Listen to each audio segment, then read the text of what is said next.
បើយើងព្រមចាញ់យើងនឹងស្លាប់កូនចៅយើងបងប្អូនយើងអស់ទ្រព្យសម្បត្តិកាន់តែច្រើនទៀតមិនចឹងឈប់ត្រឹមប៉ុណ្ណឹងនៅពេលដែលយើងលើកទង់ជ័យសយើងមិនអាចប្រកួតជាមួយថៃបានគឺនៅពេលនោះឯងដែលខ្មែរធ្វើសម្បទានបងប្អូនហើយខ្ញុំថាសម្បទាននេះគឺជាសម្បទាននៅក្នុងប្រវត្តិសាស្ត្រដ៏ជូរចត់ដែលខ្មែរយើងព្រមឲ្យគេនៅណានៅហ្នឹងបងប្អូនពាក្យថាព្រមនៅណានៅហ្នឹងគឺយើងធ្វើសម្បទានឲ្យដីយើងហ្នឹងដែលថៃដណ្ដើមបានហ្នឹងស្ថិតក្រោមការគ្រប់គ្រងរបស់ថៃកម្ពុជាសង្ឃឹម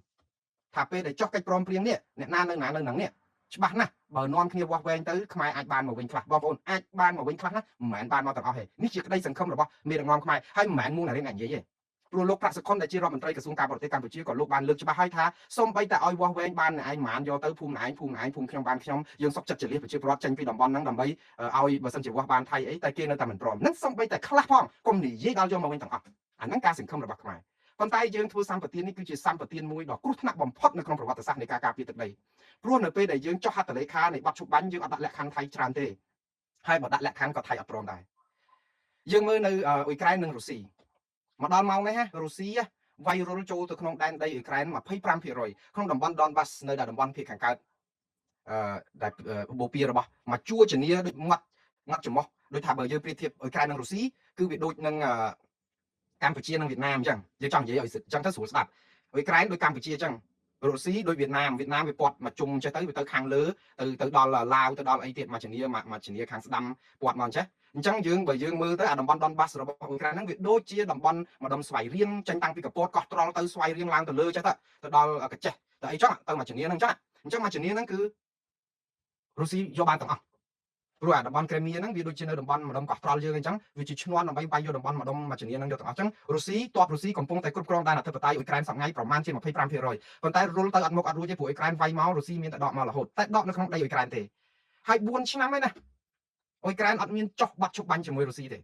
4ឆ្នាំហើយបបួលទៀតបបួលរុស្ស៊ីឲ្យចុះបាត់ឈប់បាញ់តែឲ្យរុស្ស៊ីដកទ័ពទៅវិញអាហ្នឹងឯងបានរុស្ស៊ីអត់ព្រមរុស្ស៊ីដែលមកឈ្លានពានអ៊ុយក្រែនសោះហ្នឹងអ៊ុយក្រែនប្រាប់ថាឥឡូវមានបាត់ឈប់បាញ់ឲ្យដកទ័ពទៅវិញតែឈប់បាញ់គ្នារុស្ស៊ីអត់ព្រមដោយសារតែអ៊ុយក្រែនប្រាប់ថាឲ្យដកទ័ពទៅវិ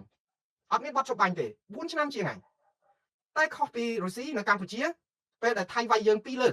លើកចុងក្រោយនេះគឺថៃវាយបានយកតំបន់នៅតាមព្រំដែនហ្នឹងប្រាសាទខ្មែរវាយយកទាំងអស់ប្រាសាទខ្នាប្រាសាទតាមន់ធំតាមន់តូចប្រាសាទតាកបីគឺតំបន់ជុំព្រំដែនហ្នឹងឥឡូវដល់អូស្មាច់ដល់ភ្នំទ្រាប់មុំបីនិ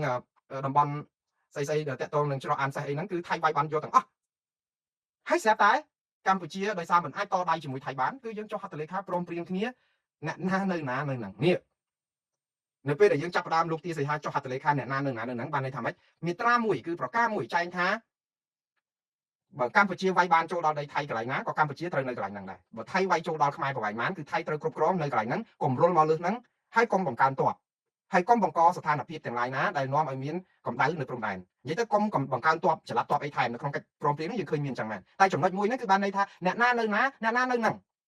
ងបានន័យថាអ្នកនៅហ្នឹងគឺគ្រប់គ្រងដែនអធិបតេយ្យហ្នឹងបានអញ្ចឹងថៃគេគិតថាកន្លែងហ្នឹងគឺជាតំបន់វាយបានគឺកម្ពុជាព្រមឲ្យដីហ្នឹងទៅគេនៅក្នុងកិច្ចព្រមព្រៀងហ្នឹងគឺវាចែងអញ្ចឹង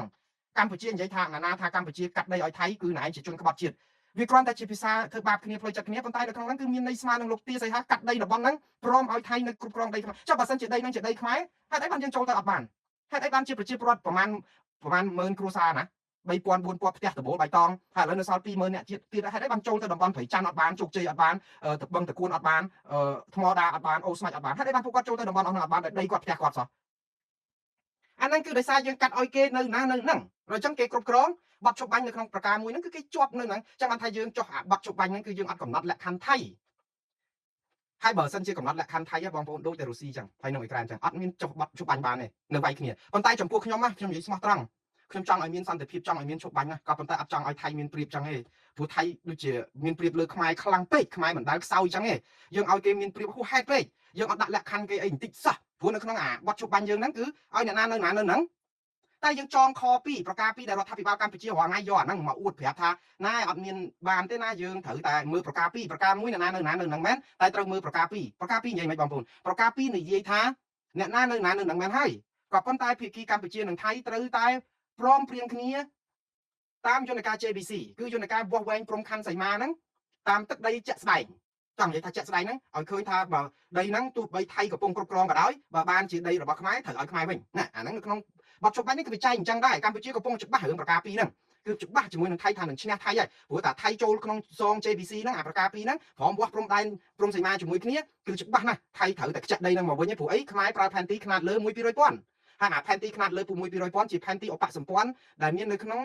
សន្ធិសញ្ញាបារាំងសៀមឆ្នាំ1904-1907ដែលតុលាការយុតិធម៌អន្តរជាតិ ICJ ធ្លាប់យកមកធ្វើជាឯកសារយោងកាត់ក្តីឲ្យខ្មែរឈ្នះរឿងប្រាសាទព្រះវិហារដល់ទៅ2លើកទៅហើយដូច្នេះខ្មែរក៏ក្តៅមែនទែនជឿថាប្រការពីរនេះឯងដែលជាលក្ខខណ្ឌមួយសង្ឃឹមថាបានដីទាំងអស់នេះឬក៏ចំណែកណាមួយពីថៃមកវិញនេះយើងជឿអញ្ចឹងដោយយកប្រការពីរនេះយកមកកំណត់ហើយបើសិនជាខ្មែរនិយាយទៅបើសិនជាមិនមានប្រការពីរហ្នឹងគឺដីហ្នឹងគឺនឹងបាត់សូន្យឈឹង 100% ហើយខ្ញុំជឿថាអ្នកចរចាខ្មែរយើងក៏ច្បាស់ជាពិបាកនឹងចរចារបត់ជុំបាញ់ដែរបើមានមេត្រាណាខ្លះចងដើម្បីឲ្យខ្មែរមានសង្ឃឹមថាអាចបង្ខំថៃឲ្យចូលមកវាស់វែងបានអញ្ចឹងដែរនិយាយទៅសរសើរក្រុមការងារចរចារបស់កម្ពុជាដែរក្រុមមានកំណត់មេត្រា2ហ្នឹងក៏និយាយអំពីព្រៀបរបស់កម្ពុជាមួយគឺត្រង់ថាថៃមិនអាចយកលេសឬក៏ថៃត្រូវតែបង្កើតគណៈកម្មការ JBC ហ្នឹងចូលរួមជាមួយកម្ពុជាវាស់វែងព្រំដែនសីមាដើម្បីចាត់ចែងអារឿងដីដែលថៃគ្រប់គ្រងបានហ្នឹងបានប៉ុណ្ណាឬក៏ត្រូវវាស់ទៅឃើញប៉ុណ្ណាត្រូវឲ្យខ្មែរមកវិញខ្លះអីចឹងនេះកម្ពុជាក៏គិតថាអាហ្នឹងជាដងដាវរបស់យើងដែររឿងនេះឯងដែលថៃចាប់ផ្ដើមគិតអត់ព្រមបើកគណៈកម្មការ JBC ចរចារហូតបង្កើតព្រឹត្តិការណ៍មួយនៅឯ UNCLOS ព្រឹត្តិការណ៍ព្រំដែនសមុទ្របោះផ្កាដំណងដាក់ផ្លែបបរអត់មាននុយឲ្យយើងតាក់ផ្លែដំណងជាប់កកឥឡូវជាប់កកថៃជាមួយ UNCLOS ហ្នឹងដោយសារតែយើងប្តឹងថៃទៅយន្តការអាជ្ញាកណ្ដាលថៃគេទាត់ចោលថាយើងទាត់ចោលបទជបាញ់ប្រការពីរដែលចរចាព្រំដែនទ្វេភាគីហេតុអីបានជាយើងទៅរកអាជ្ញាកណ្ដាលចឹងបើរកអាជ្ញាកណ្ដាលអា JBC នេះក៏អត់ចាំបាច់ចរចាទ្វេភាគីដែរចាំទៅរកអាជ្ញាកណ្ដាលទៅថៃកំពុងបើកទ្វារឲ្យខ្មែរប្តឹងថៃទៅតុលាការព្រំប្រទានអន្តរជាតិនិងតុលាការយុត្តិធម៌អន្តរជាតិតែខ្មែរភ្ញាក់ផ្អើលដែរខ្ញុំរឿងព្រំដែនសមុទ្រហ៊ានប្តឹងគេទៅយន្តការអាជ្ញាកណ្ដាលតែដល់ពេលរឿងព្រំដែនគោកគេយកយើងដល់ទៅ76កន្លែងសិតតែយើងអត់ប្តឹងគេនេះអានេះហើយជាមន្ទិលដែលយើងកំពុងឆ្ងល់តែយ៉ាងណាវិលមកចូលកិច្ចព្រមព្រៀងនឹងបទជុំបាញ់ម្ដងទៀតបងប្អូនបទជុំបាញ់នេះគឺយើងផុងខ្លួនជាមួយថៃជ្រៅមែនតើជ្រៅរហូតដល់តែគិតថាថៃគឺគេនឹងយកវាធ្វើជាភ័ស្តុតាងសង្កត់កខ្មែរដល់ទីបញ្ចប់រឿងបទជុំបាញ់នេះឯងបងប្អូនណារឿងបទជុំបាញ់នេះឯងដែលសហគមន៍អន្តរជាតិអត់ថ្កោលទោសថៃសូម្បីតែម្នាក់ជាផ្នែកមួយដែរយើងនិយាយពីរបៀបដឹកនាំរដ្ឋមួយផ្នែកហើយដែលយើងធ្វើចរិតយើងឲ្យគេអត់គ្រប់គ្រងយើងពួកគេដឹងថាយើងរបៀបផ្ដាច់ការគឺគេដឹងថាយើងរំលោភច្បាប់សូម្បីប្រជាពលរដ្ឋខ្លួនឯងក៏យើងចាប់ដាក់គុកធ្វើឲ្យខ្លោចផ្សារដែរហើយយើងបញ្ចេញខ្សែអាត់វីដេអូអ្នកស្រីបឋមឋានធ្វើឲ្យខូចការទូតខូចស្អីដែលគេឃើញចរិតមេដឹកនាំយើងអញ្ចឹងយើងអន់ចរិតទាំងអស់អញ្ចឹងអានឹងជាផ្នែកធំមួយដែលសហគមន៍អន្តរជាតិអត់ថ្កោលទោសថៃទេគឺគេគិតថាខ្មែរខូចអាហ្នឹងបើតាមអ្វីដែលយើងឃើញពីការសង្កេតមកហ្នឹងគឺដោយសារតែប៉ុណ្្នឹងហើយមើលអត់ដឹងថៃឆ្លៀនពៀនដល់តែពេលគេអត់ថាថៃឆ្លៀនពៀនគឺដោយសារតែគេអាចផ្សំនឹងអ្វីដែលជាការសង្កេតនៃចរិតអេរយាមីយិតរបស់យើងកន្លងមក30-40ឆ្នាំអញ្ចឹងដែរហើយនឹងចុងក្រោយនឹងការបញ្ចេញខ្សែអាត់សម្លេងអ្នកស្រីបឋមឋានរហូតតតែនាយករដ្ឋមន្ត្រីនេះបាត់ពីតំណែងដោយសារតែរឿងខ្សែអាត់សម្លេងហ្នឹងទៀតយើងមើលយើងជាប្រទេសមួយយើងទៅបញ្ចេញខ្សែអាត់សម្លេងឲ្យនាយករដ្ឋមន្ត្រីមួយបាត់ពីប្រទេសហើយមានចំនួនព្រំដែនវាយគ្នាផ្អើលពេញព្រំដែនអញ្ចឹងសហគមន៍អន្តរជាតិគេគិតថាវាមិនដែលភ្លើងអត់មានផ្សែងទេផ្សែងអត់ភ្លើងទេភ្លើងហ្នឹងគឺមកពីប្រកាសរឿងអ្នកស្រីបឋមឋានអីចឹងហើយឥឡូវវាយគ្នាហ្នឹងប្រហែលជាថៃវាយដោយសារសំសឹករឿងអីចឹងដូច្នេះធ្វើឲ្យមន្ទិលដល់ពេលអភិមតិសង្ស័យធ្វើឲ្យសហគមន៍អន្តរជាតិគេចំណេញនឹងប្រវត្តិយើងផងគឺគេអត់កាន់ជើងយើងសោះ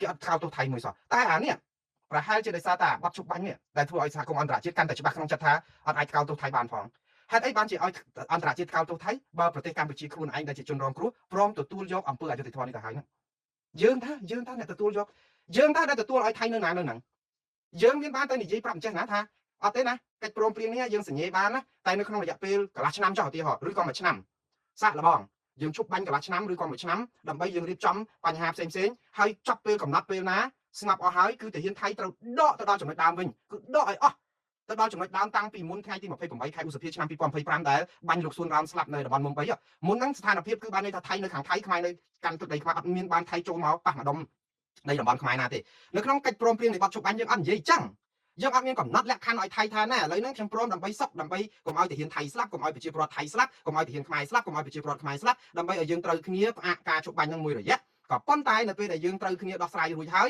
យគឺអ្នកណានៅណាអ្នកហ្នឹងនៅហ្នឹងគឺអ្នកណានៅណាអ្នកហ្នឹងនៅហ្នឹងទៅដូចមុនថ្ងៃទី28ខែឧសភាយើងអត់មាននិយាយចឹងប៉ុណ្ណឹងកម្ពុជាអត់មាននិយាយចឹងទេអត់ទៅសួរលោកទាសីហាអត់មានទៅកំណត់លក្ខខណ្ឌគេអញ្ចឹងសោះព្រោះបើយើងនិយាយទៅបន្ទូលលោកទាសីហាក៏មិនបានដែរគេវាយយើងបិចមាត់បាក់ថ្មិញអស់ទៅហើយដេរត់ធ្នេហើយសំពះគេកុំឲ្យវាយចាក់ថែមទៀតតើយើងមានឯណាទៅមានសិទ្ធិដាក់លក្ខខណ្ឌគេដើម្បីឲ្យគេជួយចេញលុយថ្លៃព្យាបាលអាមាត់ថ្មិញយើងឬក៏ឲ្យសុំទោសយើងនឹងវាអត់មានទេគឺមានតែសំពះអង្វរគេសុំឲ្យកុំទាត់កុំថែមអីទៀតប៉ុណ្ណឹងបានខ្ញុំឈឺប៉ុណ្ណឹងក្រមខ្លួនខ្ញុំសុខចិត្តទទួលចោះយើងទៅអញ្ចឹងណាយើងទៅអញ្ចឹងនៅពេលដែលយើងទៅអញ្ចឹងគឺយើងវាស្ថានភាពហ្នឹងគឺការចរចាបត់ជប់បាញ់ហ្នឹងគឺយើងអត់មានព្រៀបលើថៃសំបីតែបន្តិចគឺយើងចរចាក្នុងនាមជាអ្នកចាញ់យើងអត់មានទៅចង់និយាយថាទៅកម្លាំងយើងហ្នឹងគឺអត់ទេគឺយើងលើកតុងជ័យសអូខេបានទេតោះនៅណានៅហ្នឹងតោះសុំទោសឲ្យជើងខ្ញុំនៅក្រោមជើងបងគេជន់ជើងយើងអត់ទៅហ៊ានរករឿងគេយើងទៅសុំទោសគេថាជើងយើងនៅក្រោមជើងគេវាអត់ដែលណាទៅយកជើងយើងទៅរុកចោលក្រោមជើងគេកើតទេបើតើគេដើរជន់យើងតែយើងនឹងវាស្លូតអញ្ចឹង យើងដែរ slow ដែរជាមួយខ្មែរគេឯងជាមួយថៃគឺយើង slow គឺយើងសុំទោសគេថាយើងជើងខ្ញុំនៅក្រោមជើងបងកុំមករឿងខ្ញុំអីប៉ុណ្ណឹង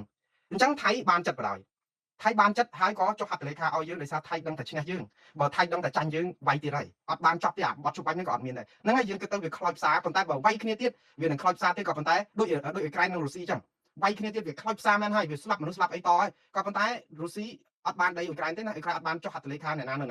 មកដល់ម៉ោងនេះគឺរុស្ស៊ីឈ្លានពានដែនអធិបតេយ្យអ៊ុយក្រែនហើយត្រូវតែដកចេញព្រោះអ៊ុយក្រែនអត់បានព្រមព្រៀងនៅណាហ្នឹងអីទាំងអស់នេះដែលខ្ញុំនិយាយថាសហគមន៍អន្តរជាតិអត់ថ្កោលទោសថៃ